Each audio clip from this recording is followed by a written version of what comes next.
تو آب و ہوا کی وجہ سے. تو محمد صلی اللہ علیہ وسلم خود کہتے ہیں کہ جو صدقے میں آئے ہوئے اونٹوں کو لے کے جاؤ اور ان کا دودھ اور پیشاب ملا کے ان کو پلاؤ, اور کچھ دن پلانے کے بعد وہ لوگ صحت یاب ہو جاتے ہیں.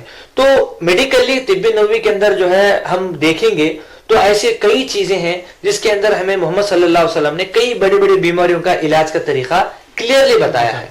تو مگر سٹی کے اندر یہ جو ہے ابھی نہیں موجود ہے, بٹ جو سٹی سے باہر جیسا احد کا پہاڑ کی پیچھے کے حصے کے اندر آج بھی آپ جو ہے وہ اونٹوں کو وغیرہ جیسا لوگ وہ علاج کرتے ہیں, آپ جا کے دیکھ سکتے ہیں انشاءاللہ. بہت اچھے جناب, بہت اچھے, بہت اچھے.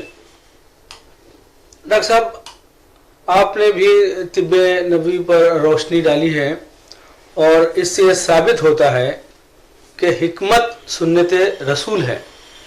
لیکن افسوس کی بات یہ ہے کہ خود مسلمان اس سلسلے میں بے توجہی برت رہے ہیں. اس پر آپ کا کیا خیال ہے؟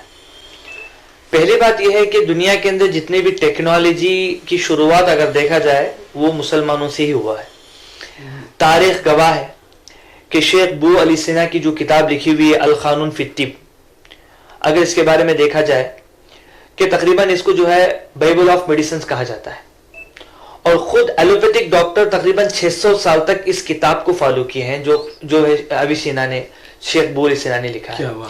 اسی طرح جو سرجری آج سے 1000 سال کے پہلے الزہروی نام حکیم نے جو ہے سرجری کے انسٹرومنٹ 200 انسٹرومنٹ 1000 سال کے پہلے انہوں نے بنایا, اور وہی آج بھی جو ہے فادر آف سرجری ہیں. تو مسلمانوں کا پہلے سے ہی جو ہے رول ہے, چاہے وہ آسٹرونومی ہو, چاہے وہ میڈیکل رول میں ہو, چاہے جغرافی کے اندر ہو, مسلمانوں نے کافی کام کیا ہے. بات یہ ہے کہ آج کل جو رولز اور ریگولیشنز لا رہے ہیں کہ بھئی آپ کو ڈاکٹر بننا ہے تو یہاں پر پڑھنا پڑے گا, ایک زمانہ تھا وہ ویسا نہیں تھا, کہ بلکہ ایک فیملی تھی, وہ فیملی پریکٹس کرتی تھی, پھر وہ اپنے بچوں کی وہ ٹریننگ کرتے تھے, اپنے بچوں کی وہ ایکسپیرینس بچپن سے کراتے تھے, یہ ہوتے تو حکمت چلے آ رہی تھی. بٹ جب ہم میڈیکل فیلڈ میں جو ہے پڑھنے کے لیے جب آتے ہیں تو ہمارے پاس آج لوگ بزنس کی طرح سوچتے ہیں کہ بھائی اس فیلڈ میں جا کے میں باہر نکلوں گا تو مجھے کتنا فائدہ ہوگا. تو ظاہر سے بات ہے کہ اس میں 90% کا جو لوگوں کا رجحان ایلوپیتھک سسٹم آف میڈیسنز کے پر ہوتا ہے کہ بھائی میں اس سے باہر جاؤں گا تو مجھے ہاسپٹل مل جائے گی, میں اسکین میں کما سکتا ہوں, میں ایڈمیٹیشن کا کرا سکتا ہوں, میں یہ ڈال سکتا ہوں, بل وہ ڈال سکتا ہوں. بٹ میں یونانی میڈیسن کروں گا, یہ کروں گا, وہ کروں گا, تو پھر میرا فیوچر نہیں ہے. اور یونانی میڈیسنز میں بہت مشکل یہ ہے کہ دوائیں بنانا پڑتا ہے, شناخت کی ضرورت ہے, اور اس کو جو ہے مینوفیکچرنگ کرنی پڑتی ہے. بٹ ایلوپیتھک میں ویسا نہیں ہے, ایلوپیتھک میں ایزیلی ہر چیز اویلیبل ہوتی ہے, اٹھا کے دینا پڑتا ہے.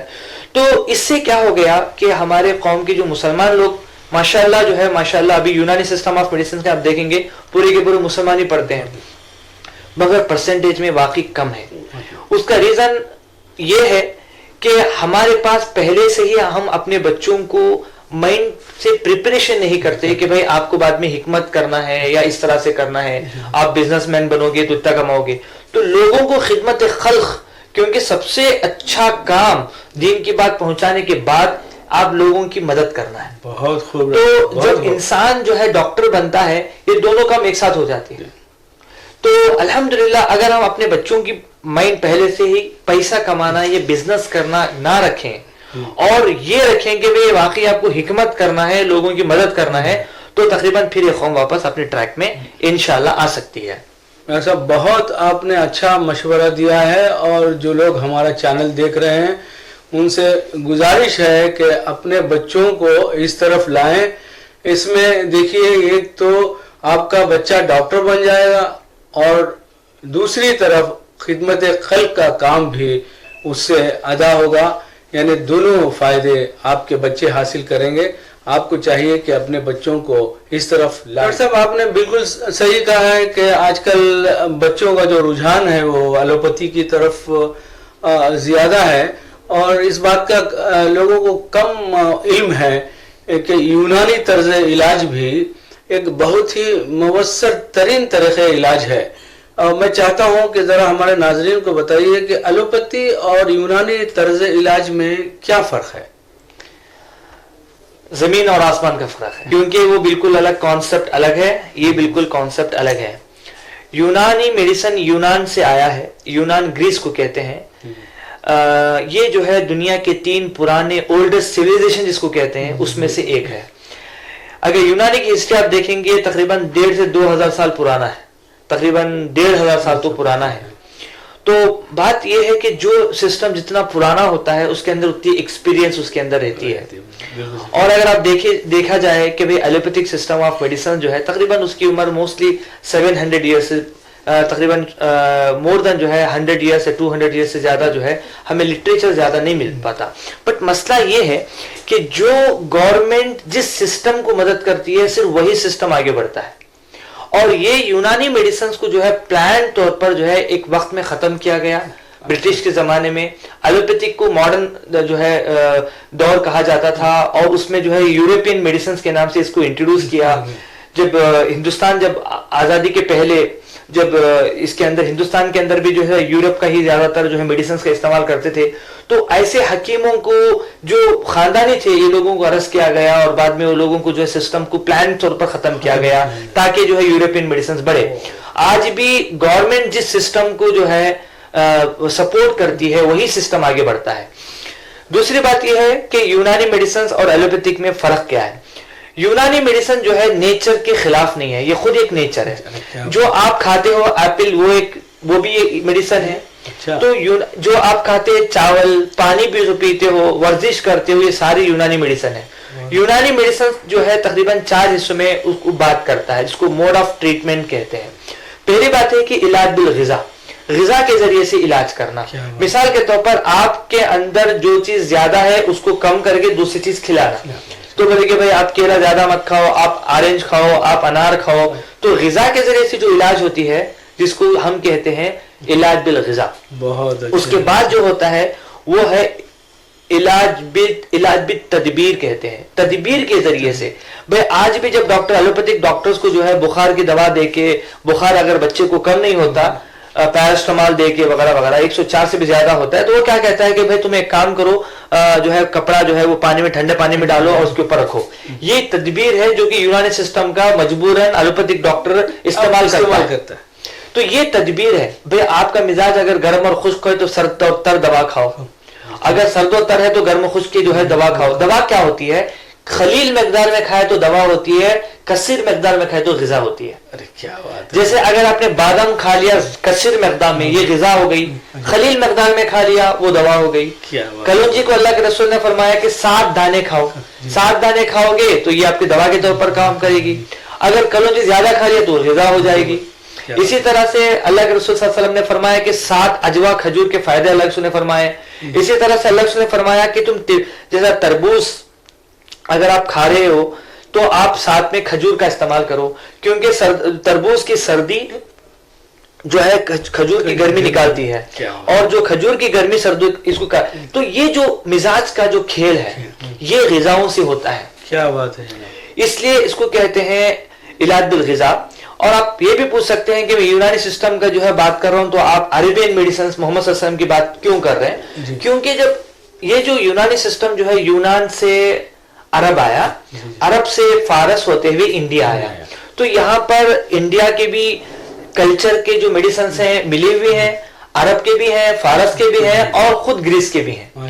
اور یہ کہتے ہیں علاج بالتدبیر. علاج بالتدبیر میں کیا ہوتا ہے کہ بھئی زیادہ تم ورزش نہیں کر رہے ورزش کرو, بھئی تم بہت زیادہ سے جو ہے تم جو ہے ٹہل نہیں رہے ہو چلو مساج کرو, پسینہ تمہیں نہیں آ رہا ہے اسٹیم کرو.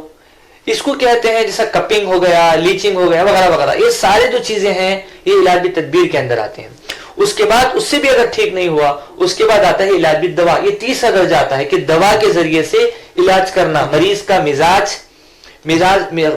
مریض کے اندر کون سے خلط بڑی ہوئی ہے, اس کا جو ہے اٹھنا بیٹھنا کھانا پینا کیا ہے اور کب سے یہ پرابلم, یہ دیکھنے کے بعد تھوڑی دوائیں اس کو دے دینے سے جو ہے بیماری اچھی ہو جاتی ہے. اس کو کہتے ہیں علاج بالدوا. اس کے بعد جو ہے جب ضرورت پڑتی ہے سرجری, یہ خود بھی یونانی سسٹم آف میڈیسن کا ایک پارٹ ہے, وہ بھی سرجری, یہ بھی یونانی کا وہ بھی. تو یہ 4 طریقے سے جو ہے یونانی سسٹم آف علاج کرتے ہیں. بٹ ایلوپیتھی کا کیا ہے میں آپ کو ایک شارٹ میں سمجھاتا ہوں. موسٹلی کیا ہے کہ جو لوگ سمجھتے ہیں اسکیننگ کرنا، بلڈ ٹیسٹ کرنا یہ الوپیتھک ہے، یہ ایسا نہیں ہے، یہ ڈائگنوسٹک بات ہے، یہ بالکل الگ چیپٹر ہے اچھا، جس سے تشخیص آپ کرتے ہو، یہ کسی کا بھی نہیں ہے، یہ نہ الوپیتھک کا ہے، نہ یونانی کا ہے، نہ دوسروں کا ہے، یعنی اسکیننگ کرنا نہ الوپیتھک ڈاکٹر کا ہے، نہ یونانی ڈاکٹر کا ہے۔ بات یہ ہے کہ علاج کے بارے میں جب ہم ڈسکس کیا جائے تو مثال کے طور پر اگر آپ ایپل کھاتے ہیں، کئی اجزاء اس کے اندر الکولائڈز موجود ہیں جو آپ کے فائدہ بھی کرتی ہے، آپ کو نقصان بھی کرتی ہے۔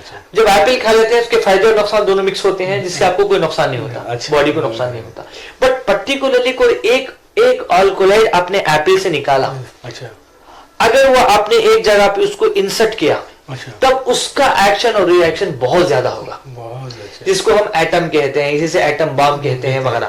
اور ایک میں حدیث میں آپ کو محمد صلی اللہ علیہ وسلم کی سناتا ہوں، الگ سے فرماتے ہیں کہ پینے کی چیزوں میں اگر تمہاری مکھی داخل ہو جائے تو تم اس کو ڈباؤ، کیونکہ ڈبا کے اس کو پھینکو اور پیو، اس وجہ سے کہ جب پڑتا ہے تو اللہ نے ایک پر کے اندر بیماری رکھی ہے، اور جب گرتا ہے وہ وہی بیماری کا والا پر گرتا ہے، اور پھر جب ڈبا کے نکالتے ہیں تو دوسرے والے پر پہ اس کا شفا ہوتا ہے۔ تو کوئی بھی پھل آپ لوگے تو دونوں چیزیں اس کے اندر مل کے رہیں گی۔ الوپیتھک میں ریزلٹ فاسٹ رہتا ہے، مگر جتنا فاسٹ ریزلٹ ہوتا ہے اتنا ہی نقصان ہوتا ہے۔ آج اگر آپ دیکھیں گے جتنی بیماریاں ہمارے اندر جو ہے پھر رہے ہیں، وہ خود ایلوپیتھک ڈاکٹرز کی جو لکھی ہوئی جو دوائیں ہیں، ان دواؤں کو جا کے آپ گوگل میں سرچ کرو گے، side effect of this paracetamol, کوئی بھی دوا کا نام، اس کی پوری لسٹ آپ کو ملے گی کہ یہ دوا اتنے سال کھانے کی وجہ سے کڈنی فیل ہو سکتا ہے، لیور فیل ہو سکتا ہے، یہاں تک کہ انالجین جو میڈیسن ہے وہ بھی تقریباً کئی 5 لاکھ لوگ کڈنی فیلر میں مرے ہیں اس انالجین کی ٹیبلٹ کی وجہ سے۔ تو یہ سارے چیز ریزلٹ آتے ہیں، پھر وہ کمپنی بدلا کے، پھر نام بدلا کے، پھر وہ دیتے ہیں۔ لوگ کیا سمجھتے ہیں مجھے بہت جلدی اچھا ہونا ہے، ابھی اچھا ہونا ہے۔ پرابلم کیا ہوتی ہے اس کے چکر میں، ہماری امیونٹی پاور، اس کو قوت مناعت کہتے ہیں، وہ ڈیولپ نہیں ہو پاتا۔ مثال کے طور پر بخار جب آتا ہے، بخار کیوں آتا ہے؟ الوپیتھک میں کیا ہے، بخار آ گیا تو بخار کو امیڈیٹلی کم کرو، پیراسیٹامول ڈالو اور اینٹی بائیوٹک اسٹارٹ کر دو 5 دن کی۔ مگر یہ بخار آتا کیوں ہے؟ باہر سے کوئی جب انفیکشن اندر داخل ہوتا ہے تو اللہ سبحانہ و تعالی ہماری باڈی کو پروٹیکٹ کرنے کے لیے ایک سسٹم بنایا ہے جس کو امیونٹی سسٹم کہتے ہیں، قوت مناعت کہتے ہیں، وہ ڈیفنس کرتا ہے۔ اور وہ اینٹی بائیوٹک کو جب ڈیفنس کرتا ہے تو ایک گرمی پیدا ہوتی ہے، وہی گرمی ہمیں نظر آتی ہے، اور تقریباً 2 سے 3 میں وہ خود اس امیونٹی پاور ڈیولپ ہو جاتی ہے اور انفیکشن کو مار دیتی ہے، اور یہ بڑھ جاتا ہے اور یہ صحت قائم ہو جاتی ہے۔ خدا نہ خواستہ اگر انفیکشن بہت تازہ رہا تو پھر یہ بیمار ہو جاتا ہے۔ تو خود ہماری امیونٹی پاور کو بڑھنے کے لیے دینا چاہیے، کیونکہ اللہ نے خود اندر سے بیماریوں کو تدرک کے لیے سسٹم بنا کے بھیجا ہے، ہم اس کو پیدا ہونے سے پہلے مار دیتے ہیں یہ دواؤں سے۔ تو ایلوپیتھک جو میڈیسن سے کہتے ہیں کہ بھئی اس کا جلدی علاج ہوتا ہے۔ بات یہ ہے کہ مجھے بتاؤ کہ سوریاسس بیماری کا کیا علاج ہے، بتاؤ کہ کڈنی اسٹون کا بیماری کا کون سا دوا سے وہ علاج کرتے ہیں، بتاؤ کہ کینسر کا ان کے پاس کیا علاج ہے؟ کوئی علاج نہیں ہے، کوئی علاج نہیں ہے۔ وہ اگر سرجری کرتے ہیں مگر دواؤں سے کیا علاج کرتے نہیں، مگر پھر بھی اگر یونانی میڈیسنز ٹائم لگتا ہے 3 مہینے 4 مہینے، بٹ وہ بیماری جڑ سے ختم ہو جاتی ہے۔ بہت اچھا۔ تو بہت زمین آسمان کا فرق ہے۔ جو لوگ ایڈ دیکھتے ہیں، جو لوگ اس کے اندر ہمارا مائنڈ چلا جاتا ہے، مگر دیکھو میں آپ کو ایک چیز سمجھاتا ہوں، یونانی میڈیسن کیا ہے۔ آج بھی ہمیں یاد ہے کہ ہم جب بچپن میں تھے، کسی گھر میں اگر سر میں دکھتا تھا تو ہمارے دادی یا ہمارے نانی کیا کرتے تھے، ڈیکاشن بناتے تھے، اس میں لیمو ڈال دیا، یا کبھی جو ہے وہ کیا بولتے ہیں، کچھ پتے، تلسی کے پتے ڈال دیے، دے دیا، وہ پی لیے، اچھے ہو گئے۔ سر میں درد ہو رہا ہے، جنتر لگا لیا، بھائی چلو سو جاؤ تم آرام کرو، ٹھیک ہو گیا۔ کہیں مار پڑ گیا، ہلدی کو جو ہے پیس کے لگا دیا۔ وہ یونانی سسٹم آف میڈیسنس جو ہے، ایک یونانی آف سسٹم آف میڈیسن جو ہے ایک بہترین کالج کے انداز میں آیا ہے، بٹ یہ ہے کہ جو بڑے بڑے بیماریاں چھوٹے چھوٹے طریقوں سے اچھے ہوتے تھے اس زمانے میں، آج وہ چھوٹی چھوٹی بیماریاں بڑے بڑے ہاسپٹل سے علاج نہیں ہو پا رہا ہے۔ تو ہمیں جاننا یہ چاہیے کہ واقعی ہم کیا کر رہے ہیں، کس وے میں جا رہے ہیں۔ کیا ہمارے دادی کو ڈائبٹیز تھا؟ کیا ہمارے نانی کو ڈائبٹیز تھا؟ کیا ہمارے دادی کے زمانے میں ڈینگو تھا؟ کیوں آ رہا ہے ڈینگو بیماری آج؟ بہت سی چیز ایسے ہیں، جیسا کمپیوٹر چلاتے ہیں اس میں وائرس آتا ہے، سب کو پتا ہے کہ یہ وائرس کیسا آتا ہے، یہ وائرس انٹروڈیوس کیا جاتا ہے، اچھا، پھر اینٹی وائرس ڈالا جاتا ہے۔ تو آج یہ بزنس اتنا ڈیولپ ہو گیا ہے اور اتنا بلینس آف روپیز لوگ اس کو کما رہے ہیں, خود بیماری کو پھیلا رہے ہیں, اس کے بعد اینٹی بایوٹک کو نکال رہے ہیں. تو اللہ حفاظت فرمائے, یونانی میڈیسن اس سے بالکل دور ہے یہ ساری چیزوں سے. تو یونانی اور سسٹم آف میڈیسنس اور ایلوپیتھک سسٹم آف میڈیسنس میں دنیا زمین اور آسمان کا فرق ہے. بات یہ ہے کہ شفا کی, شفا آپ جو ہے مٹی کھا لو, اللہ کا نام لے کے اللہ شفا دینے والا ہے. بہت اچھی بات. چاہے آپ کوئی بھی سسٹم سے اپناؤ, شفا دینے والی ذات اللہ سبحانہ و تعالیٰ ہے. بٹ طریقہ استعمال کیا ہے وہ ہمیں توجہ دینا چاہیے. ڈاکٹر صاحب, یہ جو انسانیت کے خلاف ایک سازش ہے, آپ کی باتوں سے پتہ چلتا ہے کہ یہ جو دوائیاں بنانے والی کمپنیاں ہیں, بیمار بھی وہی کرتے ہیں اور پھر دوائیں بھی وہی بناتے ہیں. تو یہ جو ہمارا ورلڈ ہیلتھ آرگنائزیشن ہے, جو ادارہ بین الاقوامی, کیا ان کو اس بات کا علم نہیں ہے اور وہ کیا اپنی طرف سے کر رہے ہیں؟ جن کو ہم اپنا ہمدرد سمجھتے ہیں جی, وہ اپنا ہمدرد واقعی ہے یا نہیں, اس پہ بھی ہم توجہ دینا ہے. بہت اچھا کہا ڈاکٹر صاحب آپ نے, صحیح ہے, بالکل صحیح ہے. تو مطلب ان کی حکمت عملی پر بھی غور کرنے کی ضرورت ہے. چیز بتاتا ہوں. جی جی. ابھی مثال کے طور پر کولیسٹرول کا تھا ایک زمانے تک, تقریباً آج سے 15 سال کے پہلے, کیا 5-6 سال کے پہلے تک بھی اگر آپ دیکھیں گے, اور پہلے 250 تھا, وہ گھٹا کے 150 کر دیے. پہلے تھا کولیسٹرول 250 تک نارمل. جب ہندوستان میں جب کیے تو بہت کم لوگ ہیں جن کا کولیسٹرول 250 سے زیادہ ہوتا تھا, اب پھر وہ 150 کر دیا. جب 150 کر دیا تو آٹومیٹک سارے لوگ بیمار ہو گئے. پھر اینٹی کولیسٹرول ڈرگس تھا. اب یہ اینٹی کولیسٹرول کھانے سے خود اندر کی چربی کم ہوتی ہے, اور مگر خون کو بہنے کے لیے چربی کی ضرورت پڑتی ہے. تو خود آپ مجھے یہ بتاؤ کہ 100 سال کے پہلے جب اینٹی کولیسٹرول ڈرگس نہیں تھے تب لوگ زیادہ مرتے تھے, یا ہارٹ اٹیک سے لوگ اب مر رہے ہیں. وہ تو اب مر رہے ہیں. تو یہ پیرامیٹر کس نے بنایا؟ یہ پیرامیٹر جو جج کر رہے ہیں, تمہارا شوگر لیول اس سے اتنا ہونا ہے, تمہارا بی پی اتنا ہونا ہے, یہ ہونا ہے, وہ ہونا ہے, یہ سب WHO ڈیسائیڈ کرتی ہے. جی جی. مگر کیا اس کا ریسرچ کیسے ہوتا ہے, کون اس کو جا کے کرتے ہیں, یہ ایک بہت طویل جو ہے ایک ریسرچ میتھوڈالوجی ہے جس کو پڑھنے کی ضرورت ہے. مثال کے طور پر افریقہ کے اندر کچھ 100 لوگوں کو رینڈملی سلیکٹ کیا, ان کا بی پی چیک کیا, ان کا بلڈ ٹیسٹ چیک کیا, ایک رینج ڈیسائیڈ کر کے وہ لوگ کرتے ہیں, اور وہ پوری دنیا کے اندر امپلیمنٹ کرتے ہیں. مگر ہر ایک محلے کا آدمی بدلتا ہے دوسرے محلے سے.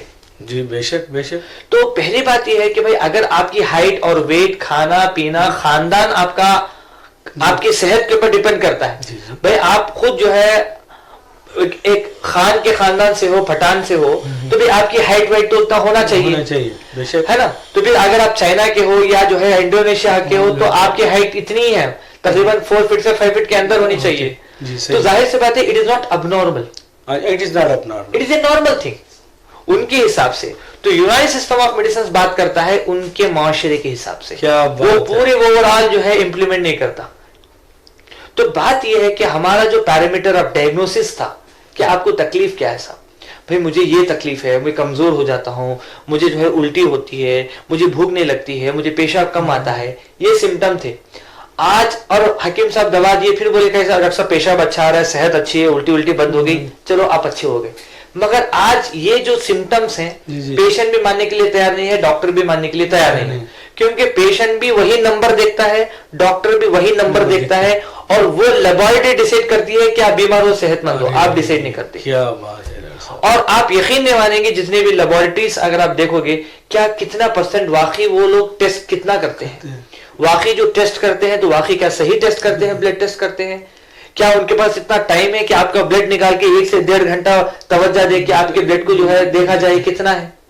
اور اگر واقعی صحیح ہے تو دوسرے لیبارٹری میں آپ ایک ساتھ دیجئے, بتاؤ کہ آپ کے یہاں پر بلڈ ٹیسٹ الگ رہے گا, بازو الگ رہے گا, بازو الگ رہے گا, پھر الگ رہے گا, تو بتاؤ کہ پہلے آپ لوگ ڈیسائیڈ کرو کہ اس میں کون سا صحیح ہے. تو آپ لوگ ہم خود کیا کرتے ہیں, یہ نمبروں پہ, ڈاکٹر صاحب میرا شوگر لیول 300 ہے, کیا ہو گیا بھائی, اچھا ہے نا, ہارٹ اٹیک آیا, مر گیا, کوئی تکلیف ہے, کچھ نہیں, نہیں ڈاکٹر صاحب نمبر 300 ہے, تو کیا ہو گیا, رہنے دو. کیا بات ہے. تو یہ ہم جو ہے نمبر دیکھے, اگر سمجھو کہ اس کو نارمل 150 آ گیا, 120 آ گیا, اور پیشنٹ کو تکلیف ہے, نمبر دیکھ کے خوش ہو جاتا, چلو میرا تو شوگر کم ہے.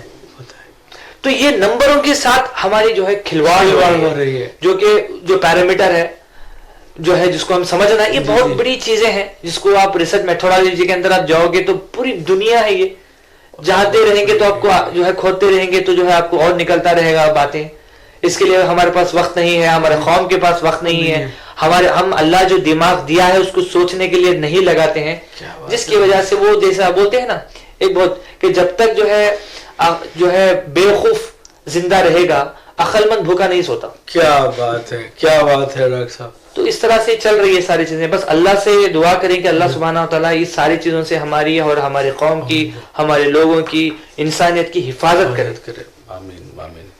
بہت اچھا صاحب, آپ سے گفتگو کر کے مجھے حیرت ہو رہی ہے کہ جن معلومات کا آپ نے اظہار کیا ہے ان معلومات تک پہنچنے کے لیے, انہیں حاصل کرنے کے لیے انسان کو ایک طویل عمر کی ضرورت پڑتی ہے. لیکن آپ نوجوان ہیں اور اتنی معلومات آپ نے جمع کی ہے, یہ واقعی آپ کے والد محترم بڑے حکیم صاحب کی تربیت کا نتیجہ ہے کہ آپ نے اتنی کم عمر میں اپنے شعبے میں اتنی معلومات جمع کی ہیں آپ نے. اور میں سمجھتا ہوں کہ ہمارے نوجوانوں کے لیے جو اس طرف آنا چاہتے ہیں ان کے لیے آپ یقیناً ایک مثال ثابت ہوں گے. ڈاکٹر صاحب, میں آپ کی خدمت میں اردو چینل کی جانب سے اور ہمارے چینل کے ناظرین کی جانب سے آپ کی خدمت میں مبارکباد پیش کرتا ہوں. آپ کے والد محترم بڑے حکیم صاحب کی خدمت میں مبارکباد پیش کرتا ہوں. اور ہمیں امید ہے کہ الکوثر یونانی ملٹی اسپیشلٹی ہاسپٹل کے ذریعے جو آپ خدمات انجام دے رہے ہیں اور یہ خدمات نسلاً بعد نسل جاری رہیں گی, اور آپ کے خاندان کے ذریعے سے نہ صرف مسلمانوں کا بلکہ پورے ہندوستان کے لوگوں کا فائدہ ہوگا.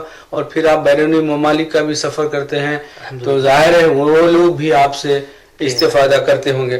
ڈاکٹر صاحب, ہمارے چینل کے جو ناظرین ہیں آپ ان کے لیے کوئی ایسی بات بتائیے کہ ان کی زندگیوں میں خصوصاً صحت بخش زندگی وہ کس طرح گزاریں, ایک پیغام آپ انہیں دیجیے گا. بہت بہت شکریہ. ہمارے جیسے صاحب نے بہت زیادہ تعریف کی, بٹ ہم اس کے قابل نہیں ہیں, اور سب سے بڑی چیز یہ ہے کہ اللہ کا کرم ہے, اس سے بڑھ کے کچھ نہیں. اور جیسے ناظرین, آپ کے لیے ایک میسیج میں آپ کو دینا چاہتا ہوں کہ سب سے بڑی چیز یہ ہے کہ ہم اللہ کی کتاب کو سمجھیں, صحت کے لیے بھی ہو, اپنی زندگی سدھارنے کے لیے بھی ہو, جنت کمانے کے لیے ہو, عزت کمانے کے لیے ہو, اللہ کے لیے جو ہے قرآن کو سمجھ کے پڑھے. قرآن کو یہ نہ سمجھے کہ یہ ہمیں سمجھ میں نہیں آتی ہے. اس کے اندر میڈیکل ہے, آسٹرونومی ہے, میتھس ہے, ایوری تھنگ آپ کو جو ہے قرآن کے اندر مل جائے گا. اور اللہ خود قرآن میں فرماتا ہے کہ جو غور و فکر کرتے ہیں صرف ایسے ہی لوگوں کو اللہ ہدایت دیتا ہے, صحیح راستہ دیتا ہے. بہت اچھے. تو طب ایک الگ دنیا نہیں ہے, بلکہ یہ ایک زندگی کا ایک پارٹ ہے. ہر آدمی کو basic knowledge, first aid treatment کرنا چاہیے. آج سے 100 سال کے پہلے کوئی ملٹی اسپیشلسٹ ہاسپٹل اس دنیا کے اندر نہیں تھا. آج سے 200 سال کے پہلے اگر آپ دیکھیں گے ہر گھر میں ان کے دادی اور ان کے نانی ان کے اسپیشلسٹ ڈاکٹر ہوتے تھے, جو کہ فرسٹ ایڈ ٹریٹمنٹ, اگر بچہ گر جاتا ہے تو وہی لا کے ہلدی لگاتے تھے, جالا لا کے وہ لگاتے تھے. ایسے کئی ہزاروں ہمارے سامنے جو ہے چیزیں موجود ہیں کہ ڈیلیوری گھر میں ہی ہوتی تھی. مگر 100 سال سے جو ہے جب سے ملٹی اسپیش ہاسپٹل وغیرہ وغیرہ وغیرہ بننا شروع ہوئے ہیں تو یہ جو ہے ایک اس پارٹ کو بتا دیا کہ بھئی آپ اس میں دخل مت دو. نہیں ہے, آپ کی صحت ہے, آپ اس کو مینٹین کرنا ہے. دوسری بات یہ ہے کہ پڑھیں, کیونکہ اللہ نے قرآن میں اقرا کہا, پڑھنے کے لیے کہا, سننے کے لیے نہیں. سننے کا جو میسج ہوتا ہے وہ بہت جلدی چلا جاتا ہے, اس میں جوش آتا ہے اور جوش کبھی بھی ٹھنڈا ہو جاتا ہے. جب ہم پڑھتے ہیں تو جو ہم پڑھتے ہیں وہ سب کانشیس مائنڈ کے اندر میمورائز ہوتا ہے. تو چاہے کتنا بھی آپ کو ملٹی میڈیا آ جائے, فیس بک آ جائے, واٹس ایپ آ جائے, یوٹیوب آ جائے, مگر پڑھنے پہ جو نالج ملتا ہے وہ آپ کو کوئی بھی میڈیا سے نہیں مل سکتا. تو دوسری بات یہ ہے کہ آپ پڑھیں. اور تیسری بات یہ ہے کہ جتنا آپ کو نالج ہے وہ دوسروں کو شیئر کرنے کی کوشش کریں, اور جتنا آپ شیئر کرو گے, آپ اتنا شیئر کرو گے, آپ کی نالج میں اور اضافہ ہوگا, لوگ آپ سے کوسچن کرتے رہیں گے. آپ نے سوال کیا کہ اتنی عمر کے اندر آپ نے جو ہے اتنا علم کیسا.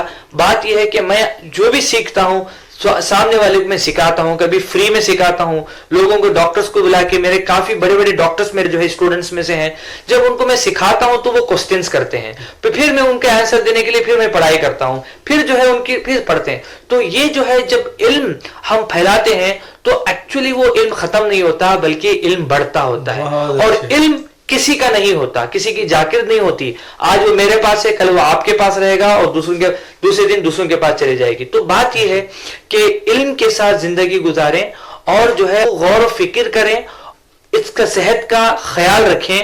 مگر ہمارا حال یہ ہے کہ پوری زندگی پیسے کماتے ہیں اور صحت کو کھو دیتے ہیں, اور پھر واپس صحت پانے کے لیے پورے پیسے کھو دیتے ہیں.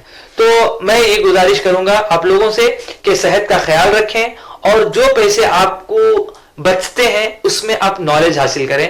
اور میں بھی جو ہے وسیلہ ٹی وی اردو کو جو ہے جتنے بھی آرگنائزرز ہیں جو ہے ہمیں ایک موقع ملا آپ کے سامنے جو ہے آنے کا, تو میں سب لوگوں سے جو ہے گزارش بھی کروں گا کہ انشاءاللہ ان فیوچر بھی جو ہے اس طرح سے کچھ انٹرویوز ہو تاکہ یہ میسج آپ تک پہنچتا رہے انشاءاللہ. اور آپ کا بھی میں شکر گزار ہوں. جزاک اللہ خیر. بہت بہت شکریہ, بہت مزہ آیا ڈاکٹر صاحب, بہت مزہ آیا, واقعی میں بہت مزہ آیا.